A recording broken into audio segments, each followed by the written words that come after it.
Hello বন্ধুরা, আজ আমরা আপনাদের এমন কিছু সামুদ্রিক জানোয়ারের ব্যাপারে বলতে যাচ্ছি যা এতটাই বিপজ্জনক যে যে কোনো জাহাজকে এক মুহূর্তে ডুবিয়ে ফেলতে পারে। সাধারণ মানুষ এদেরকে সামুদ্রিক রাক্ষসের নামেই চেনে, যা এতটাই বিশাল ও ভয়ঙ্কর যে আপনি এটার ব্যাপারে চিন্তাও করতে পারবেন না। আজকের ভিডিওতে আপনারা দেখতে যাচ্ছেন পৃথিবীর ভয়ঙ্কর কিছু সামুদ্রিক জানোয়ার, যা সম্পর্কে আপনি আগে কোথাও না শুনেছেন না দেখেছেন। তো চলুন আর কথা না বাড়িয়ে ভিডিওটি শুরু করা যাক। লেভিয়েথান, এটা সবথেকে বড় সামুদ্রিক জানোয়ার। যতদূর জানা যায় এটা 40 ফুট লম্বা হতে পারে, যাকে আপনারা মুভি বা কোনো রহস্যময় কাহিনীতে পড়ে থাকবেন। কেউ কেউ এটা মনে করে যে এটা শয়তানের আরেক রূপ। কিছু মানুষ এটা বলে যে এটা শুধুমাত্র সমুদ্রে থাকা এক বিশাল জানোয়ার। কিছু মানুষ এটাও বলে যে এটার মধ্যে প্রাকৃতিক শক্তি আছে।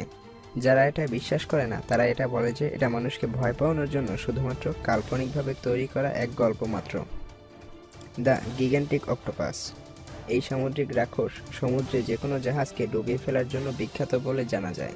এটার সাইজ 20 ফিট পর্যন্ত হতে পারে। যাদের সম্পর্কে আমরা এ পর্যন্ত অনেক ঘটনা শুনেছি, কিন্তু আমরা এখনও এটা পৃথিবীতে থাকার কোনো প্রমাণ পাইনি। কিন্তু কিছু মানুষ এটা মনে করে যে এটা আমাদের পৃথিবীতে সত্যিই বাস করত, কিন্তু কিছু বছর আগে পৃথিবী থেকে এটা বিলুপ্ত হয়ে যায়। যার শরীরের কিছু ধ্বংসাবশেষ সমুদ্রের কিনারে এখনও পাওয়া যায়, যা থেকে এটা বোঝা যায় যে এ ধরনের জীব কোনো এক সময় পৃথিবীতে অবশ্যই ছিল। দ্য ব্লুপ, এই মনস্টারকে নিয়ে দুটি থিওরি রয়েছে।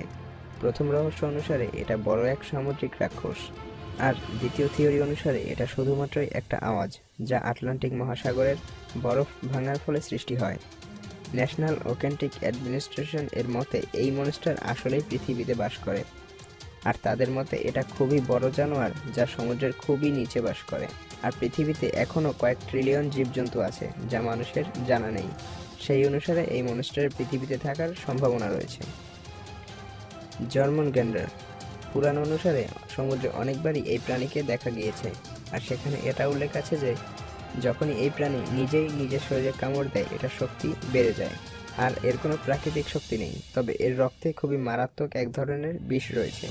আর কিছু মানুষ একে কাল্পনিক ঘটনা বলেও মনে করে। আর কেউ কেউ এটা বলেছে যে এটাকে তারা নিজের চোখে দেখেছে। ডুবে যাওয়া জাহাজ থেকে বেঁচে ফেরা মানুষ অনেকে এটা বলে যে তাদের উপরে এই জানোয়ারই আক্রমণ করেছিল।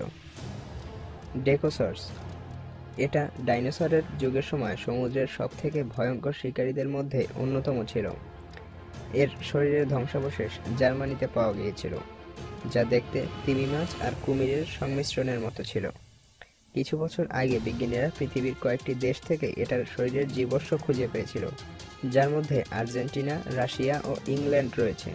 এটা তার ভয়ঙ্কর দাঁতের কারণে তাদের যুগের সবথেকে ভয়ঙ্কর জীব হিসেবে পৃথিবীতে পরিচিত ছিল। তো বন্ধুরা, আমাদের আজকের আয়োজন এ পর্যন্তই ছিল।